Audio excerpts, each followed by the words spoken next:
नमस्कार, आप सब लोगों का बहुत बहुत स्वागत है। Thank you so much for coming for the press meet of Rocketry. मुझे पता है कि हमारे इस देश में बहुत सारा ड्रामा चल रहा है इस वक्त, जो कि इस फिल्म से भी बड़ा ड्रामा है। इसके बावजूद आप यहाँ आए, बहुत बहुत शुक्रिया।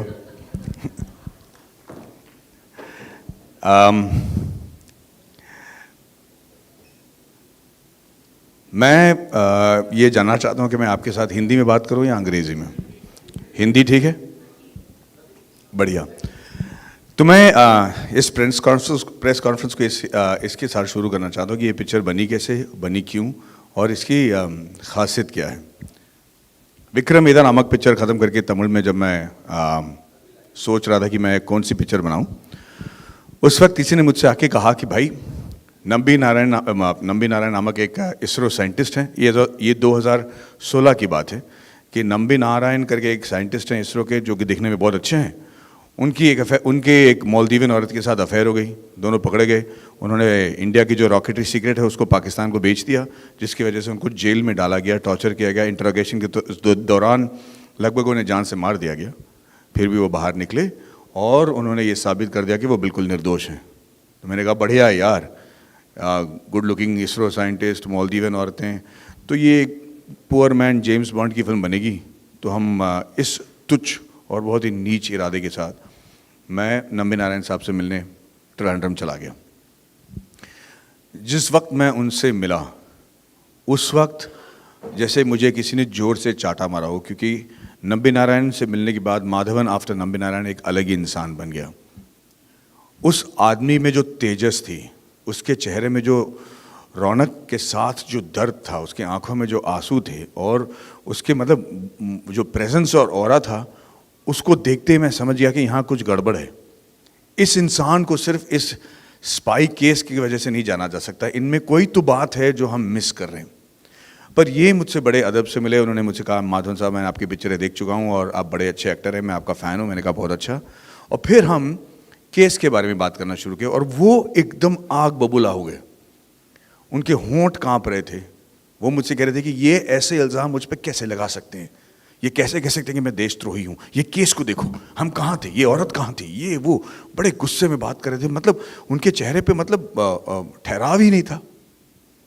मैंने कहा साहब आप इतना गुस्सा क्यों हो रहे हो, आपको तो मतलब निर्दोष साबित कर दिया गया, कोर्ट ने कह दिया कि आप निर्दोष हैं।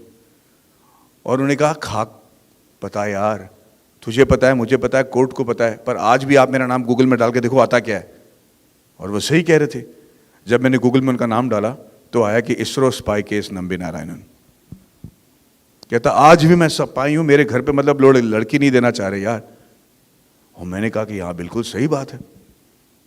तो मैं भी उनकी बातों में आकर बहक गया, मैं भी उनके बहकावे में आ गया, उनके इमोशन में आ गया और पूरी केस की मैंने स्टडी की। और 7 महीने लगा मुझे वो स्क्रिप्ट लिखने के लिए।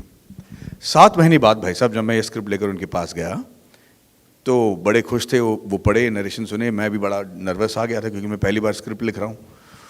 और उन्होंने कहा कि ये सब तो ठीक है माधवन, लेकिन ये जगह जो है ना, यहाँ पे आप थोड़े चूक गए, क्योंकि इस वक्त ना मैं इंडिया में नहीं था, मैं प्रिंसटन में था क्रॉको के साथ।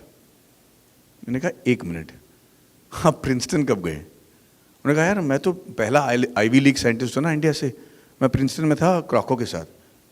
मैंने कहा प्रोफेसर लुइजी क्रॉको के साथ थे आप? उसने कहा हाँ। मैंने कहा सर क्या बात कर रहे हो आप, क्योंकि प्रोफेसर लुइजी क्रॉको नासा के सबसे सर्वश्रेष्ठ साइंटिस्ट माने जाते हैं, वो मून मिशन के जो है माए बाप माने जाते हैं। उनका और आपका क्या लेना देना? कहता है मैंने उनके अंडर तो मेरी थीसिस की है 10 महीने में। मैं यकीन नहीं कर पाया, क्योंकि प्रोफेसर क्रॉको के साथ लोग 8-8, 10-10 साल में थीसिस कर पाते हैं और कोई लोग तो आज तक नहीं कर पाए, और ये कह रहे हैं कि 10 महीने में। उसके बाद उन्होंने अपनी बाकी की ज़िंदगी के बारे में बात करना शुरू किया। प्रिंसटन, फ्रांस, जहाँ पे वो 72 साइंटिस्ट को लेकर ये प्रिटेंड करते हुए गए हैं कि हम उनको फ्रेंच नहीं आते, लेकिन 3 साल से फ्रेंच सीख रहे थे, वहाँ पे जाके गधा मजदूरी करने के लिए, ताकि वहाँ पे जो वो लिक्विड इंजन बना रहे थे उसके बारे में वो सीख पाए। स्कॉटलैंड में जाकर 400 मिलियन पाउंड के सामान ले आना। यूएसएसआर जाकर उनसे लड़ना, क्योंकि उस वक्त यूएसएसआर टूट रहा था। रशिया ने हमें क्रायोजेनिक इंजन देने का वादा किया था, जो वो दे नहीं पा रहे थे पैसे देने के बाद। और ये तीनों मद्रासी साइंटिस्ट वहाँ चले गए, उन्हें वहाँ पे रशियन को डराया धमकाया, उनको मोहित किया। दिन में उनसे बातें कर रहे थे और रातों रात उड़ान एयरलाइन को मतलब पैसा देकर उन्होंने क्रायोजेनिक इंजन वहाँ से कैसे स्मगल करके वहाँ पाकिस्तान इंडिया लाए। मैंने कहा यार मैं तो यहाँ एक छोटे से James Bond, cheap James Bond की फिल्म बनाने आया था, यहाँ तो आप जेम्स बॉन्ड के बाप निकले। ये वाकई में सच है क्या? मैंने कहा मैंने आपकी किताबों को पढ़ा है पर यहाँ पे कहीं पर भी इसका जिक्र नहीं है। अफसोस की बात है कि ये सब कुछ सच था। और सबसे बड़ी बात है कि इन सब चीज़ों के बारे में नंबी नारायण से अब बात भी नहीं करना चाहते थे, क्योंकि उनको नहीं लगा था कि ये कोई बड़ी बात है। मैंने कहा सर आपने ये सब किया और ये विकास इंजन? कहता हाँ विकास इंजन मैंने ही बनाई है, जैसे कि हमने पकौड़ा घर में बनाया वैसे उन्होंने विकास इंजन बना लिया। मैंने कहा सर आपने विकास इंजन बनाया है? कहता हाँ, मेरे मेंटोर विक्रम साराभाई के नाम पे मैंने इस फिल्म को विकास रखा है, इस इंजन को विकास नाम दिया है और मैंने बनाया। मैंने कहा सर मैं पिछले 7 महीने से फुद्दू की तरह स्क्रिप्ट लिख रहा हूँ, आपने ये मुझे बताया क्यों नहीं? मतलब बर्बाद हो गए मेरे 7 महीने और आपको लगा ही नहीं कि ये सब इसकी जिक्र होनी चाहिए। मैंने कहा क्या जिक्र करूँ, उन्होंने मुझे तनख्वाह दिया, मैंने अपना काम किया। और उस दिन मुझे जो झटका लगा उसी वजह से मतलब जो मेरे में फीवर और जुनून चढ़ा है, क्योंकि उस वक्त मुझे एहसास हो गया कि इस देश में ना 2 किस्म के देशभक्त होते हैं। एक वो जो पूरी वीरता के साथ भारत माता की जय करके अपनी जान पर खेल के देश को बचाते हैं, देश की सेवा करते हैं, और उनके बारे में गुण गाना चाहिए, उनकी जो सैक्रिफाइस है वो सराखों पर एक और किस्म के देशभक्त होते हैं जो हर रोज़ अपनी जान को जोखिम में लगाते हैं, हर रोज़ मतलब खतरा मोल लेते हैं, ये जानते हुए कि उनके बारे में कोई कभी नहीं जानेगा, उनके बारे में कोई किताब नहीं लिखेगा, उनके बारे में कोई सड़क, उनके नाम की कोई सड़क नहीं होंगे, और उनकी सैक्रिफाइस को कोई नहीं सहाराएगा और जानेगा भी नहीं। और उनमें से एक बड़े नाम थे डॉक्टर नंबी नारायणन। और मैं बौखला गया, मेरे अंदर मतलब एक अजीब सा एक एक्सप्रेशन होने लगा। मैंने कहा नंबी नारायण साहब ये तो बहुत गलत है कि आपके बारे में और इस केस के बारे में कोई पिक्चर बनाए, क्योंकि आपकी जो कंट्रीब्यूशन है, आपने जो इस देश के लिए किया, उसके बारे में न जानना मुझे लगता है कि ये देश के साथ एक धोखा है। मैं आपके लाइफ पे पिक्चर बनाना चाहता हूँ। और मैंने कहा कि अगर आपको लगता है कि मैं आपके लिए एक ऐसी फिल्म बनाऊंगा जहाँ पे आपको मैं मर्यादा पुरुषोत्तम ठहराऊंगा, आपके कोई अवगुण नहीं दिखाऊंगा, आपको मैं मतलब एकदम सीधे साधे दूध में धुले हुए इंसान होंगे जिसके बारे में ये कहा जाएगा कि देश ने इनके साथ धोखा किया, तो मैं उस टाइप का फिल्म मेकर और कहानी बनाने वाला नहीं हूँ। मुझे ये बताइए कि आप में अवगुण क्या हैं, आप कैरेक्टर फ्लॉज क्या हैं, आप में हैवानगिरी क्या है, आपने ऐसा कुछ किया है जो इंसान मतलब डर जाए आपको देखकर। मैंने कहा कि आपने किसी औरत के साथ सोया है, कि आपने अफेयर की है, बताइए।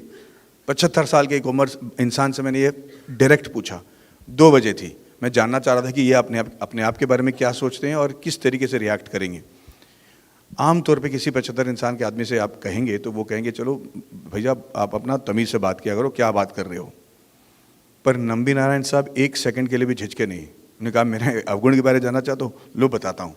और उन्होंने जो अपने कैरेक्टर फ्लॉज बताए, जो उनकी हैवानगिरी थी, जो उनके अंदर जो मतलब क्या बताएं, मैं उनकी जो बैड क्वालिटीज थी मैं सुनकर सुन्न हो गया, मैं डर गया।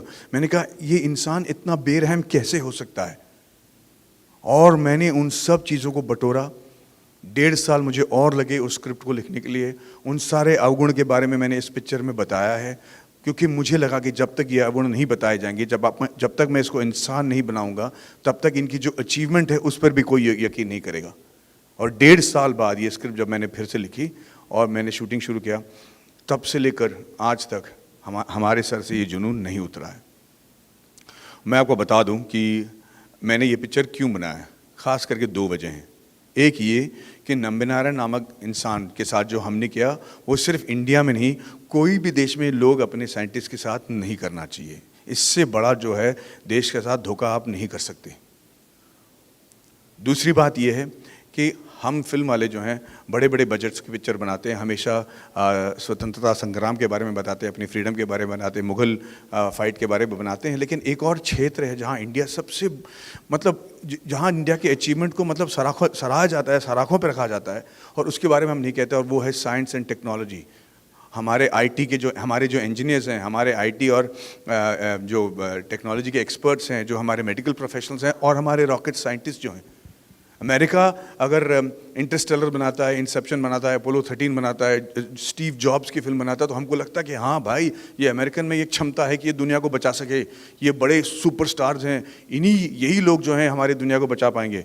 पर सच तो ये ऐसे ठोक के वहाँ पे हमारे यहाँ ऐसे हीरोज़ रोज पड़े हुए हैं जिनके बारे में हम नहीं बात करते, और इनके बारे में बात करना बहुत ज़रूरी है भाई साहब, क्योंकि मुझे लगता है कि हम इंटेलेक्चुअल कैपिटल खो रहे हैं हमारे देश के। और ये इंटेलेक्चुअल कैपिटल का मतलब ये है कि हर एक इंजीनियर को ये लगता है कि मैं बड़ा होऊंगा, यहाँ से बाहर जाऊंगा और मैं अपना देश का नाम बाहर रोशन करूंगा। सही कह रहे हैं आप, क्योंकि आपको यहाँ शायद मौका नहीं मिल रहा है, पर इन सब लोगों को वापस ले आना ज़रूरी है, क्योंकि मेरा मानना ये है, और मैं बिल्कुल नाटक नहीं कर रहा हूँ, क्योंकि मैं जानता हूँ कि टेक्नोलॉजी की वजह से जुड़े होने की वजह से मैं जानता हूँ कि आने वाले सालों में और बहुत ही जल्दी, बहुत ही शीघ्र, आपके अनुमान से भी ज़्यादा शीघ्र अंतरिक्ष में जाना हमारे लिए ज़रूरी हो जाएगा। अंतरिक्ष हमारी ज़िंदगी का एक बड़ा हिस्सा बनने वाला है। हमें जाकर मून में सेटल होना पड़ेगा, हम वहाँ के एलिमेंट्स को शायद परख कर ऐसे एलिमेंट्स ढूंढने पड़ेंगे जो हमारे एलिमेंट्री टेबल में नहीं है, जिसकी वजह से शायद ऐसे दवाएं निकल जाएं जो हमारे जो डिसीज़ यहाँ पे हैं जिसे हम ट्रीट नहीं कर पा रहे, उसके कोई हल निकल आए। हमें मार्स जाना ज़रूरी होगा। कहा जाता है कि पहले ज़माने में जिस इंसान के पास ज़मीन थी, जिससे ज़मीन पर उसका काबू था, कंट्रोल था, वो राजा था। उसके बाद जिन लोगों ने समुंदर पर कंट्रोल कर लिया, वो देश के सबसे माहिर और स्ट्रॉन्ग नेशन बन गए। फिर those that control the skies in the air, they started ruling the world and they were the most powerful nation. But now it is space, the final frontier. जिसको कंट्रोल होगा space के बारे में, जो space के बारे में ज़्यादा जानेगा और उसका कंट्रोल रख पाएगा, वही इस दुनिया में सबसे सर्वश्रेष्ठ नेशन रहेगा। और इंडिया में ये काबिलियत है। आप लोग शायद जानते नहीं, हमारा जो मंगल मिशन हमने पूरा किया है, जो पहली बार हमने सक्सेसफुल हुए हैं, एक at a cost which is less than Hollywood film, जो बाकी देश 900 मिलियन 600 मिलियन खर्च करके 35 बार 75 बार करके गए हैं, वो, और उनके पास 3 इंजन थे मार्स जाने के लिए, लिक्विड फ्यूल, सॉलिड फ्यूल और क्रायोजेनिक। इंडिया के पास सिर्फ सॉलिड और लिक्विड फ्यूल, और खास करके वो लिक्विड फ्यूल इंजन जो नंबी नारायण ने बनाया। और इस इंजन, सिर्फ 2 इंजन की वजह से हम पहली बार में एक ऐसे सैटेलाइट को लेकर अंतरिक्ष में छोड़ आए जो 1 साल तक जाता रहा मार्स में, और मार्स में अब जाकर उसको कैप्चर कर दिया। वो हम इसलिए कर पाए क्योंकि हमारे पास पंचांग थी। पंचांग की वजह से हम ये तय कर पाए कि कौन से दिन, कितनी बजे, कितनी सेकंड, कितने मिली सेकंड में हमें रॉकेट लॉन्च करना चाहिए, ताकि अंतरिक्ष में जाकर जो हमारा सेलेस्टियल मैप ये बताता है कि मून की ग्रेविटी कहाँ पर है, सैटर्न की मून की ग्रेविटी कहाँ है, सन के रेस के ग्रेविटी की वजह से कौन सा असर पड़ेगा हमारे सैटेलाइट जो कि 40,000 किलोमीटर पर सेकंड जा रहा है, वो हर चीज़ को 1 साल के लिए हम कैलकुलेट कर पाए बिकॉज ऑफ आवर पंचांग, और हम सक्सेसफुल हुए। और इसके बारे में हमने फिल्म नहीं बनाया, ऐसे लोगों के बारे में हम नहीं कह रहे हैं, क्योंकि शायद हमको लगता है कि ये सब मुमकिन नहीं है, सिर्फ अमेरिका में ये पॉसिबल है। इसी वजह से मैंने ये फिल्म बनाया। दूसरी बात, इस फिल्म में हमने ऐसे कई चीज़ें की हैं। एक्चुअली मैं ये सोच रहा हूँ कि मैं आपको पहले ये बता दूँ कि मैं बता दूँ नंबी नारायण साहब के साथ हुआ क्या। पता है, हम लोग जब स्कूल में होते हैं, माफ़ कीजिएगा आपको ये कहानी ऑलरेडी पता है, आप लोग यहाँ बैठे हो, लेकिन जब हम स्कूल में होते हैं ना, तो हमारे क्लास में हमेशा एक इंसान होता है, एक लड़का होता है जो गुड बॉय होता है, जो हमेशा होमवर्क ख़त्म करता है, कपड़े आयन करके आता है, टाइम पे स्कूल पे घर आ जाता है, स्कूल चला जाता है, बदमाशी नहीं करता, सबसे सामने बेंच में बैठता है। टीचर जब सवाल पूछती तो सबसे पहला हाथ उठाकर सवाल मतलब सही जवाब भी दे देता है। मतलब माँ बाप कहते हैं कि इसके तरह तो क्यों नहीं हो सकता, मतलब। और जब ये लड़का कहीं थोड़ा सा गलती करता तो सबसे पहले टपली मारने वाले हम भी होते हैं कि यार ये गलती कर गया ना, ये पे देखो इंसान है, ये जो है नॉर्मल है, और हम सब टूट पड़ते हैं उस पर, ताकि हमको भी ऐसा लगे कि हम भी उतने ख़राब नहीं है जितना, और ये भी उतना अच्छा नहीं है जितना 2 लोगों को लगता है। और ये जो हमारी फितरत है ना, इसको हम सोसाइटी में भी ले जाते हैं। जब हम बड़े होते हैं, हमारे लिए यकीन मानना मुश्किल हो जाता है कि अरे यार इतना अच्छा इंसान कैसे हो सकता है, कुछ ना कुछ गड़बड़ ज़रूर होगा इसका। नंबी नारायण इतने अच्छे नहीं, दिखने के लिए इतने अच्छे हैं, उनके साथ ये अफेयर क्यों नहीं हुआ है? तो अफेयर ज़रूर किए होंगे। मालदीवियन औरत के साथ उनको अफेयर हुआ ही हुआ, क्योंकि वो दिखने में इतने अच्छे हैं और इतने बड़े साइंटिस्ट हैं, इतने जीनियस हैं। और मैं आपको बता दूं कि नंबी नारायण साहब देखने में बहुत अच्छे थे, बहुत ही अच्छे नहीं, एकदम गुड लुकिंग थे। इनफैक्ट मैं आप चाहता हूं कि आप अपने दिमाग में एक ऐसे गुड लुकिंग इंसान का लगा लें जो अच्छा आपने शायद देखा ना हो। में थे ना, वो इतने गुड लुकिंग थे कि लोग कहते थे कि ये जॉन एफ कैनेडी से भी गुड लुकिंग है। अब मैं चाहता हूँ कि आप वो भी इमेजिन कर लें।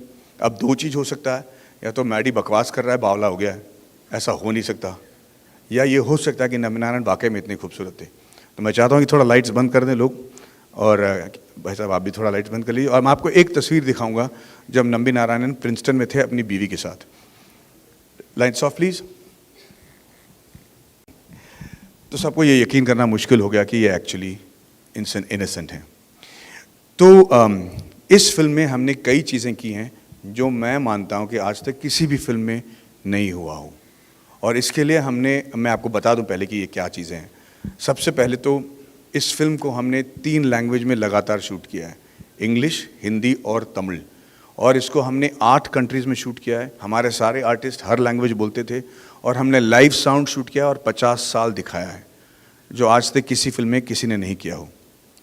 दूसरी बात, इस फिल्म में हमने जब किरदार निभाया तो हमने 29 साल की उम्र से लेकर 80 साल की उम्र तक के इंसान की मैंने वो दिखाई है, लुक दिखाई है। और इस लुक में हमने थोड़ा भी प्रोस्थेटिक नहीं यूज़ किया, यानी कि कोई चिपकाई हुई दाढ़ी नहीं, कोई विग नहीं, कोई वजन जो है पैडिंग की वजह से नहीं दिखाया गया, पतला दिखाने के लिए हमने ग्राफिक्स नहीं किए। 2.5 साल की रिसर्च किया था मैंने, अपना जबड़ा तोड़ाया था ताकि मेरे दांत नंबी नारायण साहब की तरह लगें। और मैं आपको ये एक ट्रांसफॉर्मेशन वीडियो दिखाना चाहता हूँ, जिसको देखकर आपको पता चल जाएगा कि हमने क्या क्या किया। पर ये हमने 2.5 साल के रिसर्च के बाद पूरी तैयारी के साथ, पूरी सुरक्षा बरकरार रखते हुए हमने ये सब किया है, जो आज तक मुझे नहीं लगता किसी ने किया हो। तो मैं आपको पहले ये दिखाना चाहता हूँ। Do we have the making video? या लुक एंड एक वीडियो देख लीजिए आप। Lights off please. जब मुझे सीनियर नंबी नारायण दिखना था, और उस वक्त मैं सेट पे जैसे दिख रहा था, उसका फोटो ये है। ये नहीं है। अरे रॉकेट साइंस पे पिक्चर बना रहे भाई, रेड वाला ये है मेरी photo. This is actually me on the last day. That's my real stomach. आप लोग पूछ रहे होंगे कि एक तो आप लोग सब मेरी पेट की ओर देख रहे हो भैया। दूसरी बात यह है कि आपको मैं यकीन दिला दूँ कि वो असली स्टमक था। एक और वीडियो देखेगा आप जहाँ पे मैं नंबी नारायण की तरह हूँ और मैं हंस रहा हूँ, उस वक्त आप देखिए कि पेट हिलता कैसा है, आपको समझ में आ जाएगा जिनके पास पेट है कि ये सही पेट है कि नहीं।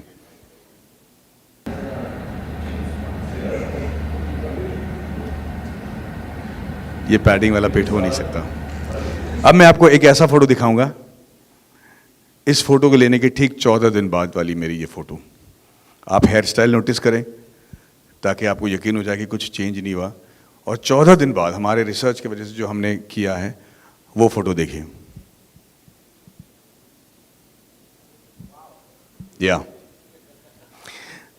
तो मैं बता दूं कि ये सब रियल है। अगर आप पूछोगे कि ये सब रियल रखना क्यों ज़रूरी था, मैं आपको बता दूं कि मैंने जो कुछ भी इस फिल्म में दिखाया है, हर चीज़ रियल है। और अगर ये देखते वक्त आपको थोड़ा सा शक हो जाए कि भाई ये मूंछ अलग झूठा है, या दाढ़ी झूठा है, या पेट पे पैडिंग डाला गया है, तो बाकी सब चीज़ों पे भी आपका यकीन उठ जाएगा। Which is the reason I had to do this. यही नहीं, मेरे सारे साइंटिस्ट, मेरे सारे आर्टिस्ट ये कर पाए हैं। और इसके साथ जो हमने एक और चीज़ किया जो पहली बार की जा रही है फिल्म स्क्रीन पर, वो ये है कि आप लोगों ने रॉकेट लॉन्च देखे होंगे, बहुत सारे रॉकेट्स देखे होंगे, आपने स्पेस देखा होगा, सैटेलाइट देखा होगा, लेकिन आप में से किसी ने स्क्रीन पर रॉकेट इंजन नहीं देखा होगा।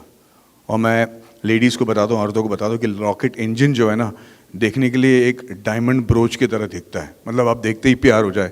मेरी बीवी कह रही थी यार दे दो, मैं लॉकेट की तरह पहन लेती हूँ। इतनी खूबसूरत है वो, शाइनिंग होता है, एकदम प्योर होता है, एक डस्ट उस पर नहीं हो सकता, क्योंकि अगर डस्ट हो तो मैल फंक्शन कर जाएगा। लेकिन जब वो इंजन चालू होता है, वो इतना पावरफुल होता है, उसमें इतनी शक्ति होती है कि 3 किलोमीटर तक आपके कान के पर्दे फट जाएं, खून निकल आए। और ये आवाज़ जो इंजन करती है, that is the loudest noise known to man. तो ये अगर आपका सवाल है कि ये पिक्चर बनाने के बाद कोविड के दौरान आपने ये फिल्म को क्यों नहीं रिलीज़ किया, वो इसी वजह से, क्योंकि जो हम इसका इफेक्ट स्क्रीन पर देख पाएंगे वो हम OTT पे बिल्कुल नहीं एहसास कर पाएंगे। और ये सिर्फ फिल्म के साथ नहीं बल्कि नंबी नारायण साहब के साथ भी नाइंसाफ़ी होगी। इसीलिए जिस जुनून के साथ हमने पिक्चर बनाई थी, और मैं आपको बता दूं कि ये पिक्चर किसी भी तरीके से लॉजिकल नहीं है, ये मेरे मार्केट जो इसकी जो बजट है वो ये मेरे मार्केट वैल्यू की कहीं ज़्यादा है, तो इसको बनाना ही नहीं चाहिए था। मैं इसलिए इस फिल्म को लिखना शुरू किया क्योंकि मैं इनके सब्जेक्ट के बारे में जानता था, टेक्निकल नॉलेज है, इंजीनियरिंग में इंटरेस्ट है, एरोस्पेस में इंटरेस्ट है, तो मैं इनके इंजन की खासियत समझ पाया और उसको समझाने में मैं अपने आप को काबिल समझाता था कि मैं सीन ऐसा लिख पाऊंगा कि पब्लिक समझ जाए। अगर वो रॉकेट साइंस ना भी समझें, ये समझ जाएंगे कि इसका इम्पैक्ट क्या है, पर अगर नासा वाला साइंटिस्ट इस पिक्चर को देखे तो उसको समझ में आ जाएगा कि नंबी नारायण ने क्या तीर मारा है, उसको क्रिंज नहीं करना पड़ेगा। दूसरी बात यह है कि मैं इसको एज एन एक्टर, हर एक एक्टर चाहता है कि वो एक लाइफ टाइम वाली रोल करे जहाँ पे नायकन की तरह यंग उम्र से लेके बड़ी उम्र तक की उसकी एक्टिंग की क्षमता दिखाए। मुझे नहीं पड़ा था कि मुझे अपना जबड़ा बड़ा तोड़वाना पड़ेगा, फिर भी मैंने कहा एज एन एक्टर मैं ये नंबी नारायण का रोल कर लेता हूँ। जब मैं इसको प्रोड्यूस कराना चाहा तो मैं बहुत लोगों के पास गया, लोगों ने कहा माधवन जी आपकी पिक्चरें बहुत अच्छी होती हैं, अच्छे अच्छे बनाते हो, ये कौन सी पिक्चर है? मैंने कहा रॉकेटरी। उन्होंने कहा क्या ट्री? मैंने कहा भाई रॉकेटरी है। फिर उन्होंने कहा अच्छा तो कर लेते हैं, क्या बजट होगी? मैंने उनको बजट बताया। कहता अच्छा हीरोइन कौन है? मैंने कहा सर फिल्म में हीरोइन नहीं है। मैंने कहा अच्छा तो अलग कुछ बात होगी, इसमें फाइट्स कितने? मैंने कहा कोई फाइट नहीं है। कहते आप जेम्स बॉन्ड की फिल्म कह रहे हो लेकिन फाइट नहीं है। मैंने कहा फाइट नहीं है। फिर उन्होंने कहा कि गाने कितने हैं? मैंने कहा गाने नहीं है। फिर उन्होंने कहा कि प्रोड्यूसर नहीं है। मैंने कहा ठीक है मैं खुद ही प्रोड्यूस कर लेता हूँ। और मेरे साथ जो प्रोड्यूस करने के लिए आए मेरे दोस्त विजय मुलन, कहाँ है भाई विजय मुलन कहाँ है नहीं? अच्छा, मेरे जो प्रोड्यूसर मिस्टर विजय मुलन हैं और वर्गीस मुलन और 27th एंटरटेनमेंट, ये भी इस फिल्म में जब जुड़े हैं मुझे लगा कि ये मेरे लिए जुड़े हैं, लेकिन सच तो ये है कि ये नंबी नारायण साहब के इतने बड़े फ़ैन थे कि इन्होंने कहा कि ये पिक्चर बनाना है और चाहे सर फूटे या माथा, ये पिक्चर हम पब्लिक को ज़रूर दिखाएंगे। तो वो जुड़ गए, तो पिक्चर के लिए हम रेडी हो गए। पर कतई इस फिल्म को मैं डायरेक्ट नहीं करने वाला था, क्योंकि डायरेक्ट करने के लिए जो क्षमता चाहिए वो मेरे में है ही नहीं, पेशेंट भी नहीं है। मैं एक एक्टर हूँ, सेट पे चले जाता हूँ तो लोग बोलते हैं कि भाई आज ये कपड़े पहनना है, इस हीरोइन के साथ नचाना है, हम स्विट्ज़रलैंड जा रहे हैं, हम शूटिंग कर लेते हैं, हमको चेक दे देते हैं, मैं बैंक चला जाता हूँ, रिलीज़ के टाइम पे नर्वस होने का नाटक कर लेता हूँ, पिक्चर रिलीज़ हो जाती है, फिर खुश हो जाता हूँ। पर ये डायरेक्शन मोल लेना, लोगों के लिए रुकना, उन लोगों के लिए उन लोगों को फ़ोन करना जिनका मैं फ़ोन शायद लाइफ में कभी उठाऊँ नहीं, ये सारी चीज़ें मुझे करना पड़ा। लेकिन मैं इसे डायरेक्ट करने के लिए रेडी नहीं था।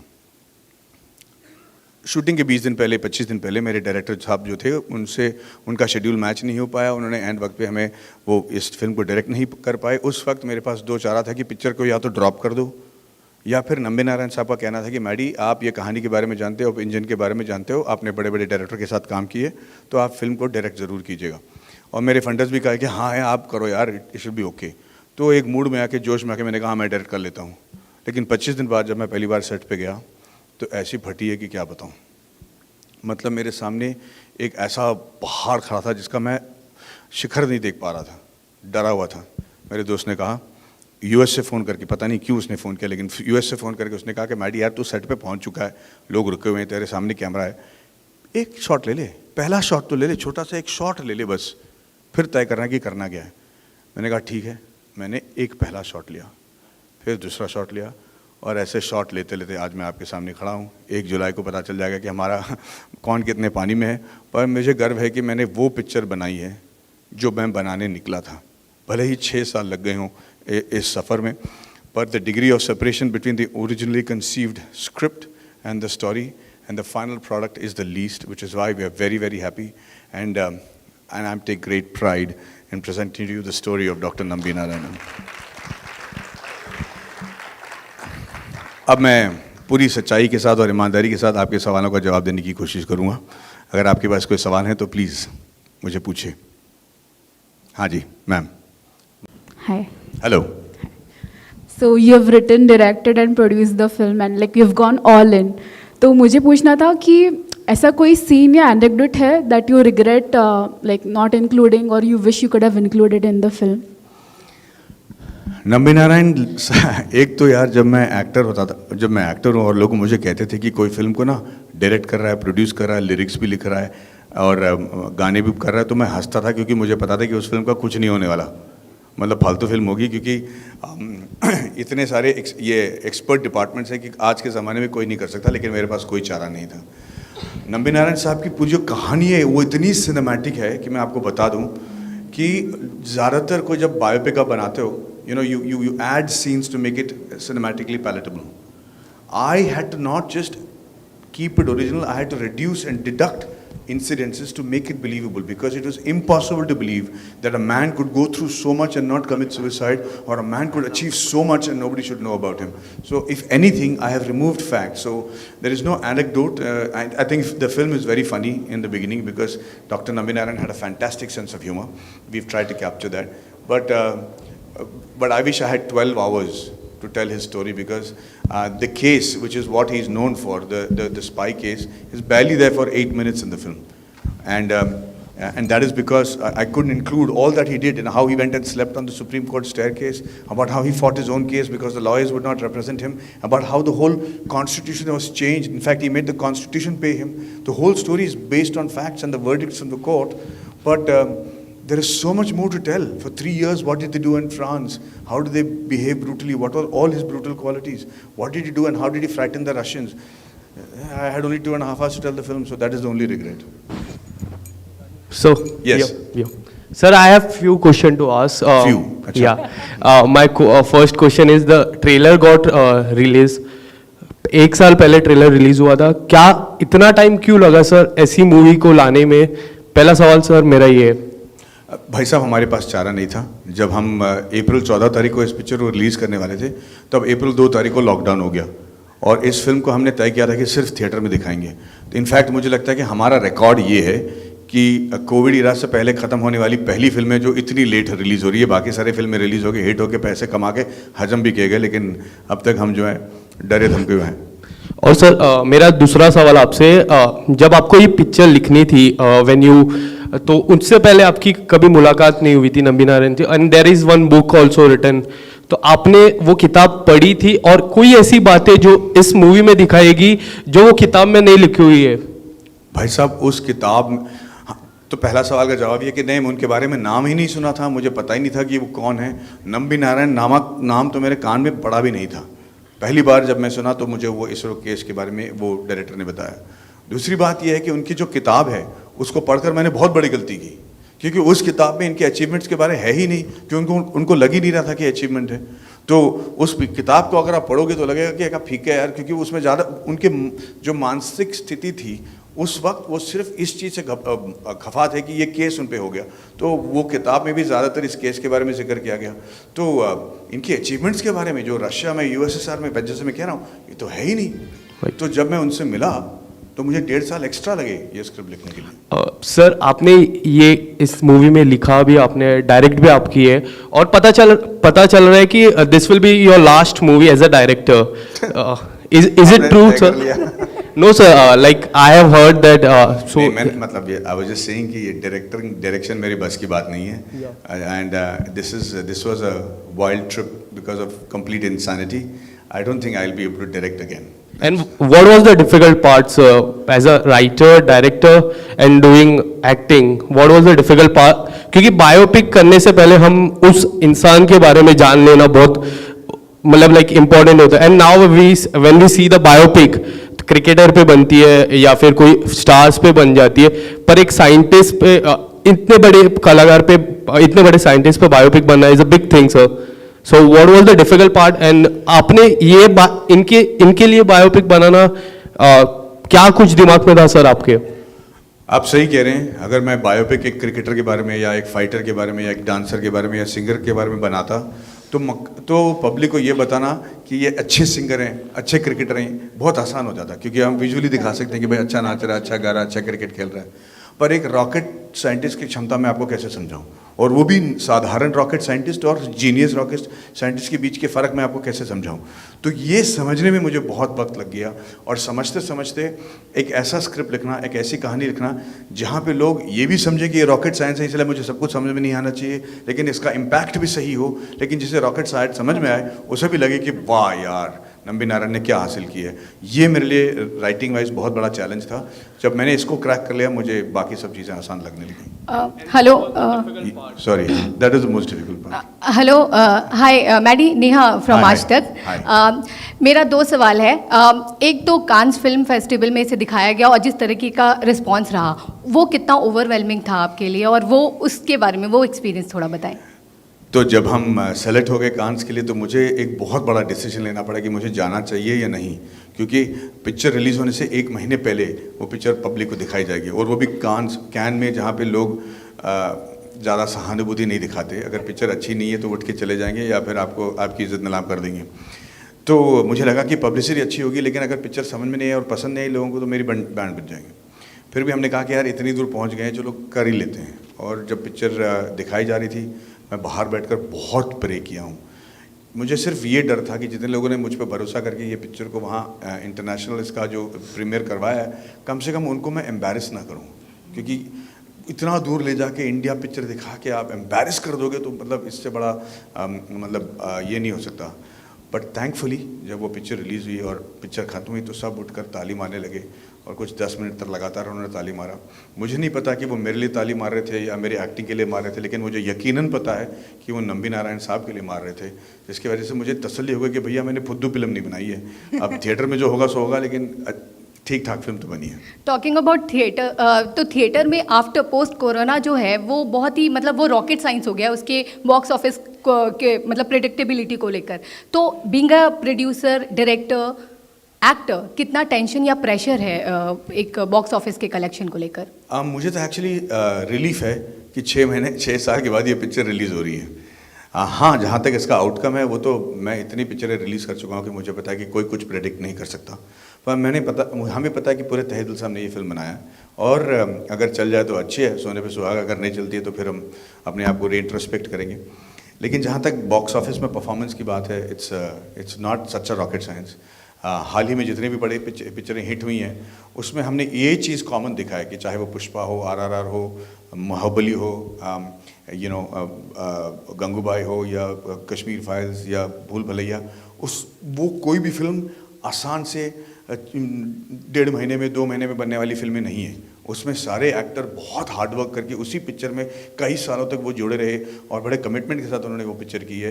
तो अगर वो कोई पैटर्न है तो शायद हम इसमें बच जाएंगे, ये मेरा मानना है। हाँ, जैसे कि आपने कहा कि मुझे एंड मौके पर कहा गया था कि आपको फिल्म डायरेक्ट करनी है। व्हाट वाज इतने सारे डायरेक्टर के साथ काम करने के बाद में कौन से एक ऐसे डायरेक्टर है जिनका ख्याल आपके दिमाग में आया हो आपको, क्योंकि डायरेक्टर की सीट संभालनी थी? मैं ना यही सोच पे पड़ गया कि मैं किसकी तरह ये फिल्म को डायरेक्ट करूं, किसकी तरह ये सेट को मेंटेन करूं। पर मैं आपको बताऊं कि मुझे कोई ख्याल नहीं आ रहा था, क्योंकि ये सब्जेक्ट ही अलग थी, सेट में माहौल ही अलग था, साइंटिस्ट बात करने के तरीके ही अलग थे। तो जो ड्रामा था मुझे लगा कि मैं मणिरत्नम स्टाइल में कर लूँगा, जो मजाकिया सीन थी मुझे लगा कि मैं राजकुमार हिरानी के स्टाइल में करूँगा। पर ये सब जब मैं शूट कर रहा था ये सब मेरे जहन में आया ही नहीं, क्योंकि मैं इतना खुद डरा हुआ था ये जानने के लिए कि मैं शूट कर पा रहा हूँ जो मैंने इमेजिन किया, कि मैं इन सब चीज़ों के बारे में सोच ही नहीं पाया, because it didn't have any connect to any of these films that I had done.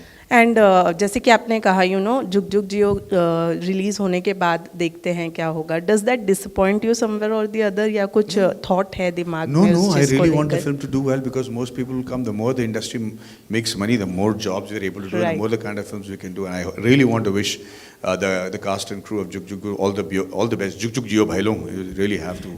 Thank you so much. Thank you. Hello sir, this is Payal from Navrashtra media. हाँ। मेरा सवाल ये है कि आपको रॉकेट साइंस में ये फिल्म बनाने से पहले भी इंटरेस्ट था क्या? हाँ, मुझे ना ये इंजीनियरिंग में और ये एरोस्पेस और पायलटिंग, और मैं खुद के एरोप्लेन बनाकर इंजीनियरिंग मतलब बनाकर हम लोग उड़ाते थे। मेरे दोस्त मिस्टर अरविंद हैं जिन्होंने ये बीमारी मुझे दी, and we are all RC pilots, सब कुछ था, we are always done this. पर मुझे कभी नहीं लगा कि मैं कभी किसी रॉकेट साइंटिस्ट से मिलूंगा, और वो भी ऐसे रॉकेट साइंटिस्ट जो ऐसा इंजन बनाया जो आज तक फेल ही नहीं हुआ है, वो सब मैंने कभी सोचा नहीं था। Thank you. हाय।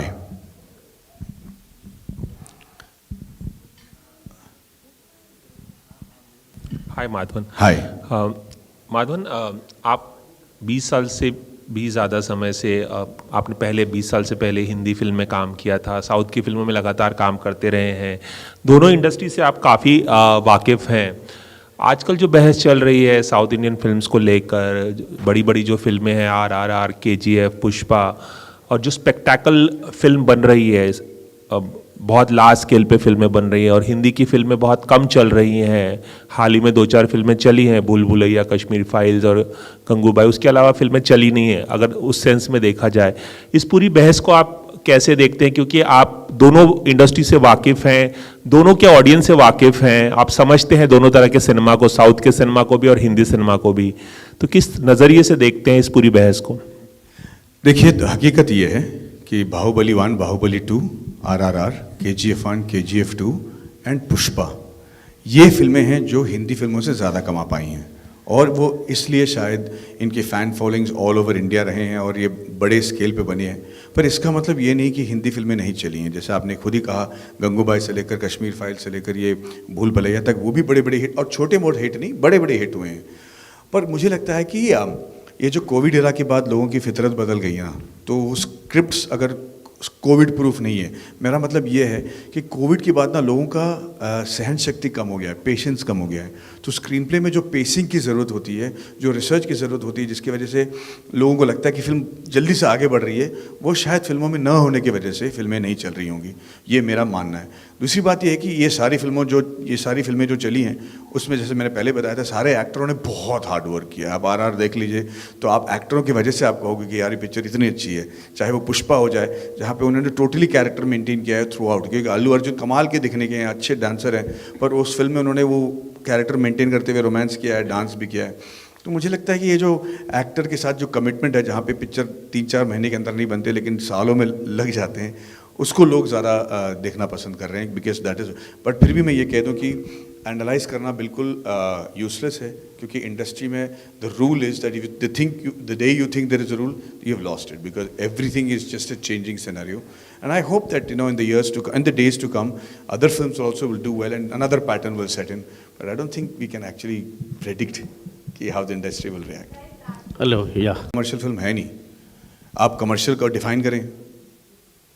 क्या कमर्शियल का मतलब ये है कि 2 गाने 4 फाइट्स? तो ऐसे बहुत सारे सिचुएशन है जो ये चली नहीं है, खास करके हाल ही में। तो कमर्शियल का मतलब ये है कि it has to be a meaningful film, it has to have content, and on that front 6 साल पहले मुझे पता चल गया था कि इसमें कंटेंट तो भर भर के है। So I am not worried about that front at all. Sir, overall this movie from starting till date, what was the time like, कितने बरस लगे आपको? और अबाउट ये एक क्वेश्चन, और second thing, are you satisfied, have you given justice to the role for sir? So I started the film in the end of 2016. It is releasing in 2022. तो 6 साल तो लग ही गए. Like I said, not just my role. I'm very satisfied with the way the film has turned out compared to the script we had written. So it is as close to the script as possible, and that I think is our small victory. Thank you so much, guys. Thank you. Thank you. Yeah. Okay.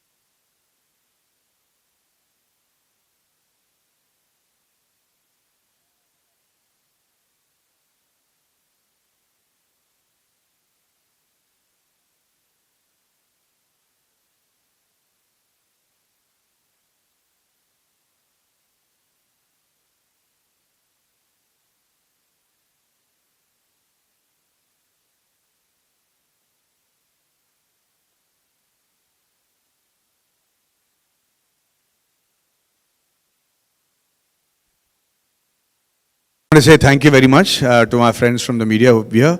I hope you enjoy the food that is waiting for you outside. Please partake the meals. Thank you. क्या क्या करूँगा?